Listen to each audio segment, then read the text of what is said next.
Je profitais de mon jour de congé, allongé sur mon canapé à faire défiler les films sur Netflix, quand mon téléphone a sonné. Le nom de maman s'est affiché sur l'écran.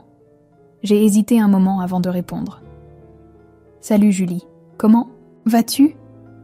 La voix de maman avait ce ton doux et insinuant qu'elle utilisait toujours quand elle voulait quelque chose. « Ça va ? Je me détends, c'est tout. »« Qu'est-ce qu'il y a ?» ai-je demandé, me préparant déjà mentalement. « Eh bien, j'ai besoin de te demander un petit service, » dit-elle, confirmant mes soupçons. « Ton frère vient de quitter son appartement. Son bail est terminé et il a quelques problèmes d'argent temporaire. » J'ai soupiré. Thomas avait 26 ans, 4 ans de moins que moi, et n'avait jamais vraiment réussi à se stabiliser. Il sautait d'un emploi à l'autre, d'une relation à l'autre, toujours avec une excuse pour expliquer pourquoi les choses s'effondraient. « Maman, où veux-tu en venir ?» ai-je demandé, bien que je le savais déjà. « Eh bien, tu as cet appartement, vide depuis ton divorce avec Marc, » dit-elle, sa voix montant dans les aigus. Thomas a besoin d'un endroit où rester, jusqu'à ce qu'il se remette sur pied. Je me disais qu'il pourrait peut-être y rester un petit moment, juste le temps qu'il règle ses problèmes. J'ai fermé les yeux et pris une profonde respiration. Cet appartement était mon filet de sécurité financier. Après mon divorce il y a 3 ans, j'avais gardé l'appartement que nous avions acheté ensemble dans le cadre du règlement. 2 ans plus tard, je m'étais acheté un endroit plus agréable dans un meilleur quartier, contractant un prêt immobilier conséquent. Mon plan était de louer l'ancien appartement pour m'aider à couvrir mes mensualités. « Maman, je prévoyais de louer cet endroit, » lui ai-je rappelé. « J'ai besoin des revenus locatifs pour m'aider avec mon prêt. » « Je sais, ma chérie, mais là, on parle de famille. Thomas a vraiment besoin d'aide en ce moment. Tu te débrouilles si bien dans ton poste, de marketing, et lui, il galère. Ce serait juste temporaire. » Je savais ce que « temporaire » signifiait dans le vocabulaire de Thomas. Je savais aussi que si je refusais, maman ramènerait cela sur le tapis à chaque réunion de famille pour la prochaine décennie, faisant subtilement allusion à comment j'avais abandonné mon frère dans son moment de besoin. « D'accord, » ai-je dit après une longue pause. « Il peut y rester temporairement, mais je dis bien temporairement, maman. Merci infiniment. Thomas sera tellement reconnaissant. Je vais le lui dire tout de suite. » Avant que je puisse poser d'autres conditions, elle avait raccroché. J'ai jeté mon téléphone sur le coussin du canapé à côté de moi et gémis bruyamment. Adieu mes revenus locatifs. Une semaine plus tard, j'ai retrouvé Thomas à l'ancien appartement avec ses quelques affaires. Il avait exactement l'air que j'attendais, décontracté, détendu, comme s'il n'avait pas un souci au monde malgré le fait qu'il était essentiellement sans domicile et sans emploi. « Hé, Frangine, merci pour ça. Tu me sauves la vie. » dit-il, en me faisant un rapide câlin. Il sentait comme s'il venait de fumer une cigarette. « Ouais, eh bien, comme je l'ai dit à maman, c'est temporaire. » ai-je dit en déverrouillant la porte et en entrant. L'endroit était propre et vide, avec seulement les meubles de base que j'avais laissés. « J'ai besoin de louer cet endroit éventuellement. »« Bien sûr, dit Thomas en regardant autour de lui. Je serai hors de tes pattes en un rien de temps. J'ai juste besoin de décrocher mon prochain contrat, tu vois. J'ai déjà des pistes prometteuses. J'avais déjà entendu ça avant. Thomas, j'ai besoin que tu suives quelques règles pendant que tu es ici. » Il s'est tourné vers moi, avec une expression légèrement agacée, mais l'a rapidement masquée. « Bien sûr, vas-y. Premièrement, pas d'emménagement d'autres personnes sans ma permission. Deuxièmement, nettoie après toi. Cet endroit doit rester en bon état. Troisièmement, pas de fête bruyante. Les voisins me connaissent déjà et je ne veux pas de plaintes. Quatrièmement, pas d'animaux sans me demander d'abord. » Thomas a levé les mains. « Tout à fait raisonnable. Je te promets que je serai le locataire parfait. Tu ne sauras même pas que je suis là. » Pendant les premières semaines, j'étais vigilante. Je passais à l'improviste après le travail. Et à ma surprise, Thomas semblait tenir ses promesses. L'appartement était raisonnablement propre. Personne d'étrange n'y vivait, et il m'a même préparé le dîner quelquefois quand je suis passée. « Tu vois, je t'avais dit que j'avais mûri, » dit-il un soir, alors que nous mangions des pâtes qu'il avait préparées. « Je suis impressionnée, » ai-je admis. Peut-être que maman avait raison pour une fois. Quand je suis allée chez mes parents pour nos traditionnels dîners du samedi, ils étaient de plein d'éloges. « C'est si bon de vous voir vous entendre », dit maman en servant du pain de viande. « La famille devrait toujours aider la famille. Je suis fière de toi, Julie. » Papa a acquiescé. « Thomas dit que tu as été vraiment solidaire. C'est ça la fraternité. » J'ai ressenti une chaleur d'approbation que je n'avais pas ressentie de leur part depuis des années. Peut-être que cette situation n'était pas si mauvaise après tout. Après environ 2 mois, j'ai relâché ma surveillance. Le travail est devenu plus prenant et je fréquentais quelqu'un de nouveau. J'appelais Thomas occasionnellement pour prendre des nouvelles, mais j'ai arrêté de passer à l'improviste. « Tout va bien là-bas » demandai-je. « Ouais, tout va bien. L'endroit est propre, les factures sont payées, pas de fête sauvage, » répondait-il toujours joyeusement. J'aurais dû savoir que c'était trop beau pour être vrai. Un mardi soir, je me suis soudainement rappelé que j'avais laissé des documents importants dans le classeur de la chambre d'amis de l'appartement. J'en avais besoin pour une réunion le lendemain, alors j'y suis allée sans appeler d'abord. Quand je suis arrivée à l'appartement, je pouvais entendre de la musique qui résonnait de l'intérieur. J'ai sonné à la porte, mais personne n'a répondu. Après avoir essayé encore quelques fois, j'ai utilisé ma clé pour entrer.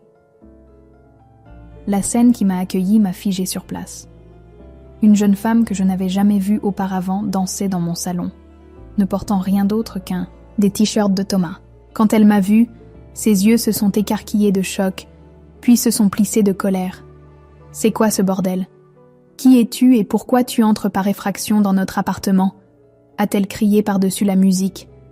Notre appartement. J'étais trop abasourdie pour répondre immédiatement. « Allô, je te parle. Tu ne peux pas simplement entrer dans l'appartement de quelqu'un avec une clé. » A-t-elle continué, baissant la musique avec une télécommande. Avant que je puisse répondre, Thomas est sorti précipitamment de la chambre, ne portant qu'un caleçon. Son visage s'est décomposé quand il m'a vue. « Julie, je... ne savais pas que tu allais passer, » a-t-il bégayé. « Visiblement, » ai-je dit, retrouvant ma voix. « Qui est-ce » La fille a croisé les bras. « Je devrais te demander qui tu es. Je suis Julie. Je possède cet appartement. » Je me suis tournée vers Thomas. « Tu veux bien m'expliquer ?»« C'est Sophie, » dit Thomas, se plaçant entre nous. « Ma copine. Elle avait besoin d'un endroit où rester. Et tu l'as fait emménager ?» Sans me demander, ai-je terminé pour lui, même si la première règle était de ne faire emménager personne sans ma permission. Sophie a roulé des yeux. « Oh mon Dieu, tu es sérieuse là ? On est des adultes. Thomas n'a pas besoin de ta permission pour qu'il reste dans son appartement. » « Ce n'est pas son appartement, » ai-je dit fermement. « C'est le mien. »« Julie, allez !» a plaidé Thomas, faisant sa meilleure tête suppliante, celle qu'il utilisait depuis que nous étions enfants. « Je l'aime. On est vraiment sérieux l'un envers l'autre. J'allais te le dire, mais je savais que tu allais te mettre dans tous tes états. » J'ai regardé entre eux. Thomas me faisait des yeux de chien battu tandis que Sophie me regardait avec une hostilité ouverte. « Depuis combien de temps vit-elle ici ?» ai-je demandé. « Environ 1 mois, » a admis Thomas. 1 mois. 1 mois entier, et il n'avait pas pris la peine de le mentionner. J'ai pris une profonde respiration et compté jusqu'à 10 dans ma tête. « Thomas, pouvons-nous parler en privé 1 minute ? Tout ce que tu as à lui dire, tu peux le dire devant moi, » a coupé Sophie. Je l'ai fixé. « J'aimerais parler à mon frère seul dans mon appartement. » Thomas a serré le bras de Sophie. « Donne-nous juste 1 seconde, ma puce. » Elle a soufflé mais s'est éloignée à grands pas vers la chambre, claquant la porte derrière elle. « Charmante, » ai-je murmuré une fois qu'elle fut partie. « Elle est juste protectrice, » dit Thomas. « Et tu l'as un peu effrayée en entrant comme ça avec ma clé. » Dans mon appartement. Ai-je croisé les bras. « Thomas, c'est quoi ce bordel ? On avait un accord. »« Je sais, » a-t-il soupiré. « Mais on est ensemble depuis 3 mois, et sa colocataire l'a mise dehors, et ça avait juste du sens. Elle est vraiment géniale quand tu apprends à la connaître. » Je me suis frotté les tempes, sentant une migraine arriver. Une partie de moi voulait leur dire à tous les deux de faire leurs bagages et de partir. Mais je savais ce qui se passerait. Maman et papa prendraient le parti de Thomas et je serais la sœur au cœur de pierre qui a jeté son frère et sa copine à la rue. D'accord, ai-je dit. Elle peut rester aussi. Mais les autres règles s'appliquent toujours. Gardez l'endroit propre. Pas de fête, pas d'animaux sans demander. Le visage de Thomas s'est illuminé d'un grand sourire et il m'a serré dans ses bras. Tu es la meilleure. Je te promets qu'on suivra toutes les autres règles. Tu ne le regretteras pas. Je le regrette déjà, ai-je marmonné. Mais il ne m'a pas entendu. Alors que je rassemblais mes documents et me dirigeais vers la porte, Sophie est sortie de la chambre. Alors on me permet de rester ? Comme c'est généreux de ta part, dit-elle avec un sourire narquois. Sophie, sois gentille, dit faiblement Thomas. Non, je suis sérieuse. Merci Julie, dit-elle, mais son ton indiquait clairement qu'elle n'était pas du tout reconnaissante. Mais la prochaine fois, peut-être que tu pourrais frapper avant d'utiliser ta clé. C'est un peu intrusif de simplement entrer. J'ai ouvert, la bouche pour lui rappeler de qui était le nom sur l'acte, mais j'ai décidé que ça n'en valait pas la peine. Bien sûr. Alors que je tendais la main vers la poignée de la porte, Sophie s'est avancée devant moi et l'a ouverte. Au revoir, dit-elle avec un faux sourire, et a pratiquement claqué la porte derrière moi. Je me suis tenue dans le couloir, abasourdie. Est-ce que ça venait vraiment d'arriver ? Est-ce que la copine de mon frère venait de me mettre à la porte de mon propre appartement ? Ce samedi-là, je suis allée chez mes parents pour dîner, encore furieuse de cette rencontre. Alors, j'ai rencontré la copine de Thomas, ai-je dit pendant que nous mangions. N'est-elle pas adorable ? Maman rayonnait. Thomas l'a amenée ici la semaine dernière, une fille si gentille. J'ai failli m'étouffer avec mes pommes de terre. Gentille ? Elle a été incroyablement grossière envers moi. Je leur ai raconté comment j'avais trouvé Sophie à l'appartement et comment elle s'était comportée envers moi. Maman a agité la main avec dédain. Tu l'as probablement juste prise au dépourvu. Et utiliser ta clé sans prévenir, ça surprendrait n'importe qui. C'est mon appartement, ai-je dit, me sentant comme un disque rayé. Et ils ont enfreint les règles sur lesquelles nous étions mis d'accord. Oh Julie, maman a soupiré. Tu dois comprendre que Thomas est en train de construire une relation sérieuse. Ils veulent créer un foyer ensemble. Dans mon appartement, ai-je souligné. Ne peux-tu pas être heureuse pour ton frère ? A demandé papa. Après ton divorce, tu devrais comprendre à quel point il est important de trouver quelqu'un. Ça m'a piqué. Il savait que mon ex-mari m'avait trompée. Pourtant, d'une manière ou d'une autre, ils utilisèrent mon mariage raté pour me culpabiliser au sujet de Thomas. Ça n'a rien à voir avec mon divorce, ai-je dit. Il s'agit de Thomas qui ne respecte pas notre accord. La famille est plus importante que les règles, dit fermement maman. Tu as 2 appartements, Julie. Ton frère n'en a aucun. Tu peux te permettre d'être généreuse. J'ai abandonné l'idée de leur faire comprendre et j'ai changé de sujet. La semaine suivante, j'ai reçu les factures de service public pour l'appartement de Thomas, mon appartement. Ma mâchoire est tombée quand j'ai vu les montants.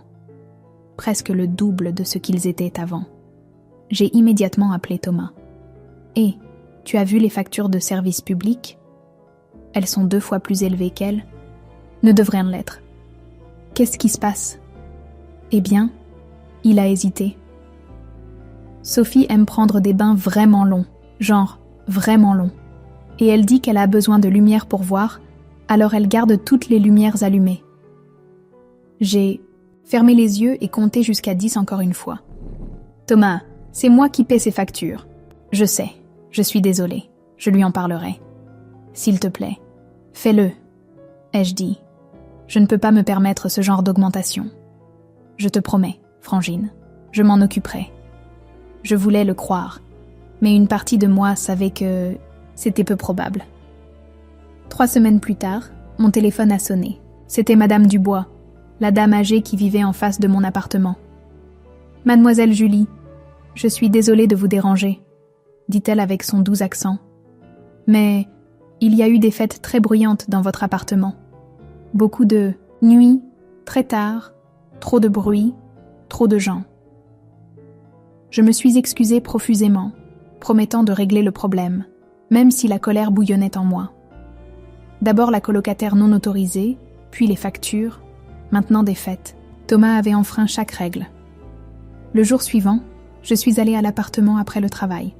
J'ai frappé à la porte, puis sonné, mais personne n'a répondu. J'ai essayé ma clé, mais elle ne tournait pas dans la serrure. J'ai fixé la porte avec incrédulité. Ils avaient échangé les serrures.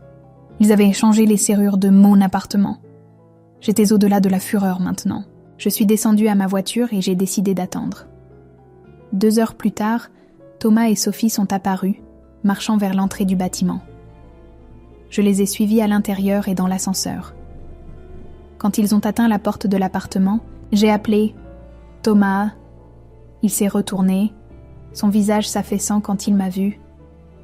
Sophie semblait agacée. « Qu'est-ce que tu fais ici ?» a-t-elle demandé. « Nous devons parler de pourquoi ma clé ne fonctionne plus, » ai-je dit. Thomas, au moins, avait la décence de paraître embarrassé. « Julie, je peux expliquer. Entrons et parlons-en. »« J'insiste, » ai-je dit en les poussant et en passant devant Sophie, qui m'a lancé un regard noir, mais s'est écartée.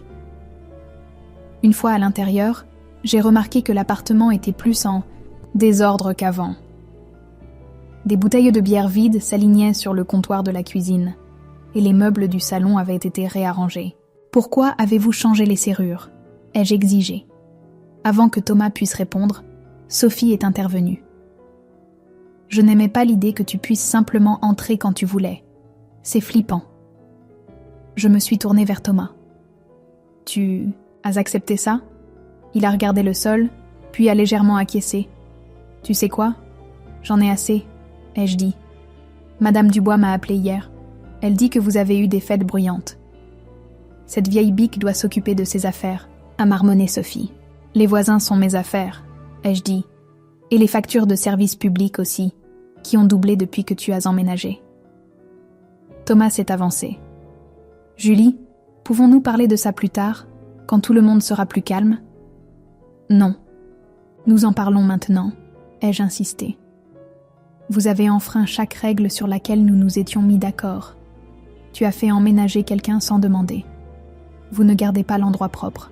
Vous faites des fêtes. Et maintenant, vous avez changé les serrures de ma propriété sans ma permission. » Sophie a roulé des yeux et est allée à un tiroir, en sortant un morceau de papier plié. « Tiens. Qu'est-ce que c'est ?» ai-je demandé sans le prendre. « C'est une liste de règles, » dit-elle en me le mettant dans les mains. « Si tu veux visiter ton appartement, ce sont les conditions. » J'ai déplié le papier, n'en croyant pas mes oreilles. En lisant la liste, ma mâchoire est tombée. La première règle stipulait que je devais leur donner au moins 3 jours de préavis avant de visiter. La deuxième disait que je ne pouvais pas venir après 19 heures ou avant 10 heures. La troisième interdisait toute discussion sur les factures. La règle 4 stipulait que je devais être silencieuse pendant les visites et ne pas créer de drame. La règle 5 exigeait que je leur achète de nouveaux meubles car les actuels étaient vieux et laids. La liste continuait avec des demandes de plus en plus ridicules. J'ai levé les yeux du papier pour voir Sophie sourire narquoisement et Thomas avoir l'air mal à l'aise. Quelque chose s'est brisé en moi. Un étrange calme m'a envahi. « Vous avez 1 semaine pour déménager. » Leurs expressions suffisantes ont disparu. « Quoi ?» Thomas a bredouillé. « Tu ne peux pas nous mettre dehors !» Sophie a crié. « Nous avons des droits. Vous n'êtes pas sur le bail. Il n'y a pas de bail. C'est ma propriété, et je vous dis que vous avez 1 semaine pour trouver un autre endroit où vivre. » Le visage de Sophie s'est tordu de rage.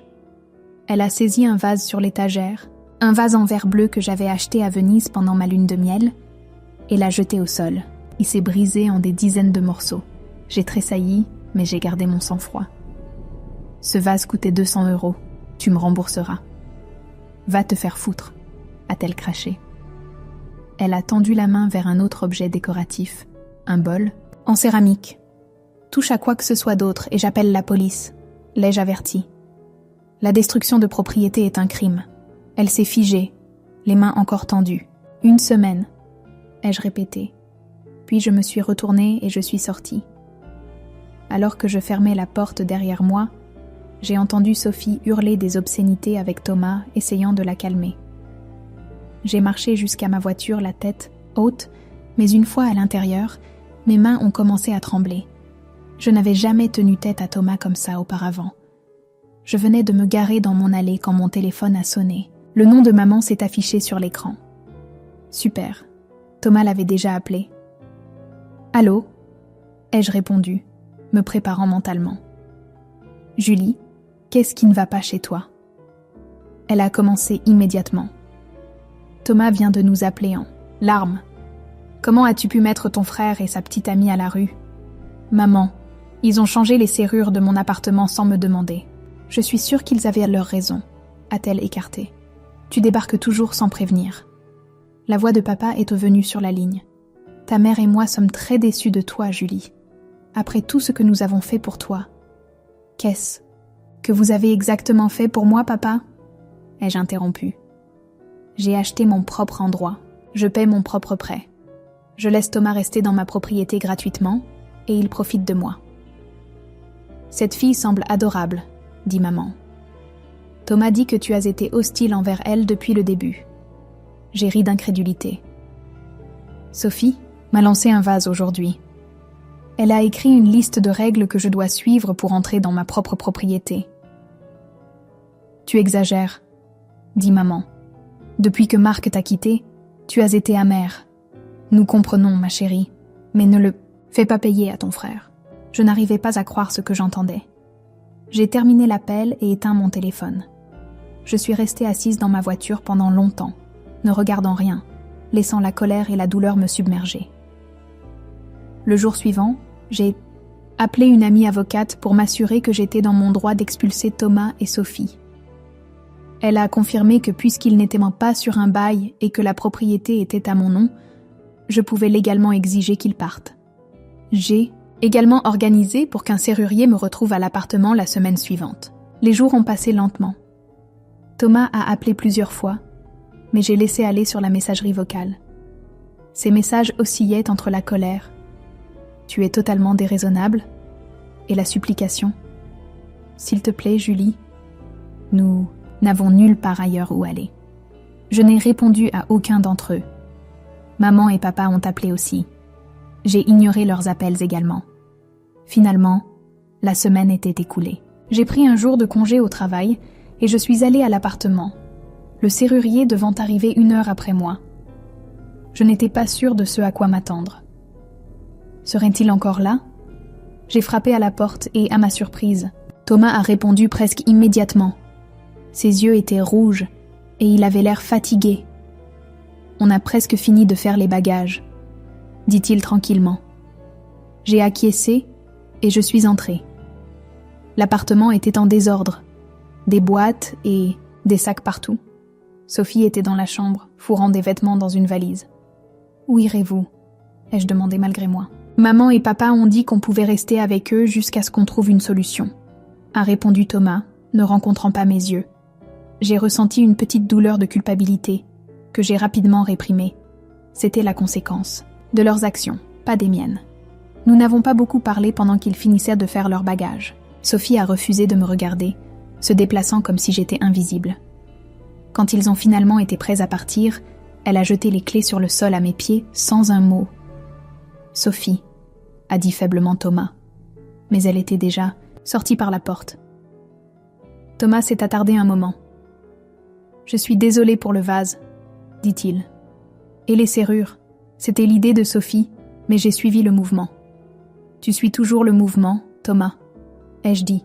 « C'est ton problème. » Il a tristement acquiescé, puis a pris le dernier de ses sacs et est parti. Après le départ de Thomas et Sophie, j'ai évalué les dégâts dans mon appartement. L'endroit était un désastre. Il y avait des taches sur la moquette, des marques, sur les murs, et la salle de bain avait une couche de crasse qui m'a fait suffoquer.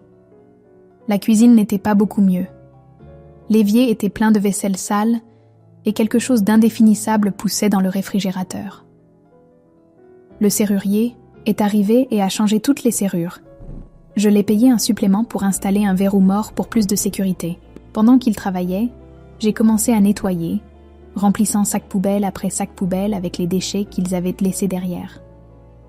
Il m'a fallu 3 jours complets pour remettre l'appartement en état décent. J'ai dû engager des nettoyeurs professionnels pour la salle de bain et la cuisine, et j'ai fini par remplacer la moquette dans le salon. Au total, cela m'a coûté plus de 1 000 € pour tout réparer. Une fois l'appartement propre, je l'ai mis en location. J'ai pris des photos professionnelles, rédigé une description détaillée et fixé un prix équitable qui couvrirait mon prêt avec un peu de marge pour l'entretien. En 1 semaine, j'avais plusieurs candidatures. J'ai soigneusement examiné chaque locataire potentiel, vérifiant les références et effectuant des vérifications de crédit. Finalement, je me suis décidée pour une jeune médecin qui commençait sa résidence à l'hôpital local.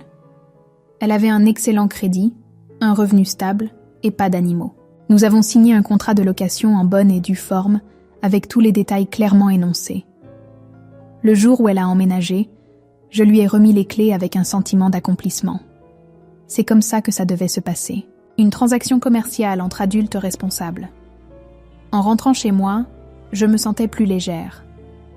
Les revenus locatifs m'aideraient considérablement avec mes mensualités, exactement comme je l'avais prévu avant que Thomas ne déraille. Tout. Pendant les semaines suivantes, j'ai profité de ma vie paisible. Je me suis concentrée sur le travail, j'ai commencé à prendre un cours de yoga et je suis sortie en couple de rendez-vous. C'était agréable d'avoir mon propre espace et mes limites à nouveau. Mes parents ont finalement arrêté d'appeler, bien qu'ils continuaient à envoyer des textos occasionnels me demandant d'arrêter d'être têtue et de me réconcilier avec mon frère. Je les supprimais sans répondre. Puis, environ 1 mois après le départ de Thomas et Sophie, j'ai reçu un message de ma mère qui m'a fait hésiter. « Julie, je sais que tu es encore fâchée, mais j'ai besoin de te parler. C'est important. S'il te plaît, appelle-moi. » Quelque chose dans le ton semblait différent. J'ai hésité, puis j'ai décidé de la rappeler. « Maman, qu'est-ce qui se passe ?» Il y a eu un lourd soupir à l'autre bout. « Julie, je te dois des excuses. Sophie n'est pas qui nous pensions qu'elle était. Elle a pris possession de la chambre d'amis comme si c'était sa suite personnelle. Elle laisse ses affaires partout, utilise toute l'eau chaude et se fâche si nous lui demandons de nettoyer. Ça me semble familier, ai-je dit sèchement. Elle a établi des règles pour nous dans notre propre maison, dit maman, sa voix se brisant un peu. Elle a dit à ton père qu'il ne pouvait pas regarder la télé après 21 ans parce que le bruit la dérange. Et elle a invité des amis à dîner sans me demander d'abord. Je ne pouvais pas m'empêcher de ressentir une touche de satisfaction. Ça doit être dur pour toi. Je vois maintenant ce à quoi tu étais confrontée, a admis maman. Peux-tu parler à Thomas, peut-être les convaincre, lui et Sophie, de trouver leur propre endroit? Ton père et moi sommes à bout. J'ai ri d'incrédulité. Tu es sérieuse là? Tu veux que je résolve ton problème après que vous ayez pris leur parti contre moi? Julie, s'il te plaît, nous avons fait une erreur. Nous sommes tes parents. Et je suis ta fille, ai-je répondu. Mais ça ne t'a pas empêché de m'accuser d'être jalouse et amère. Ça ne t'a pas empêché de rejeter tout ce que j'ai dit sur la façon dont ils m'ont traité, moi et ma propriété. Nous avions tort, dit doucement maman. Je suis désolée. Les excuses auraient dû me faire du bien, mais c'était trop peu, trop tard. Maman, toi et papa avez créé cette situation. Vous avez encouragé le comportement de Thomas toute sa vie. Vous lui avez enseigné que les règles ne s'appliquaient pas à lui et que quelqu'un d'autre nettoiera toujours ses dégâts. Qu'est-ce qu'on est censé faire d'eux? Demanda maman, semblant vraiment perdue. C'est votre problème à résoudre, pas le mien. Tout comme mon appartement était mon problème, tu te souviens? Il y a eu un long silence à l'autre bout. Est-ce que tu vas au moins nous parler à nouveau? Venir dîner samedi? J'ai réfléchi. Une partie de moi voulait s'accrocher à ma colère, les faire souffrir comme ils m'avaient fait souffrir. Mais une autre partie reconnaissait que cela pourrait être une chance de réel changement dans la dynamique de notre famille. J'y réfléchirai, ai-je dit, finalement. Mais je ne vais pas régler ça pour vous. Je comprends, dit maman. Nous t'aimons, Julie. Après avoir raccroché, je me suis assise sur mon canapé, réfléchissant à la conversation.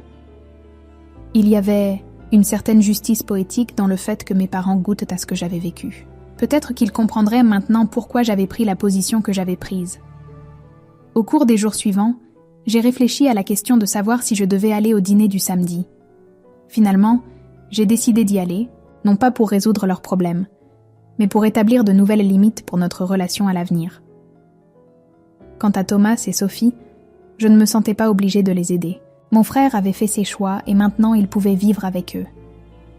Si cette expérience le forçait enfin à grandir et à prendre des responsabilités pour sa vie, peut-être que quelque chose de bon en sortirait après tout.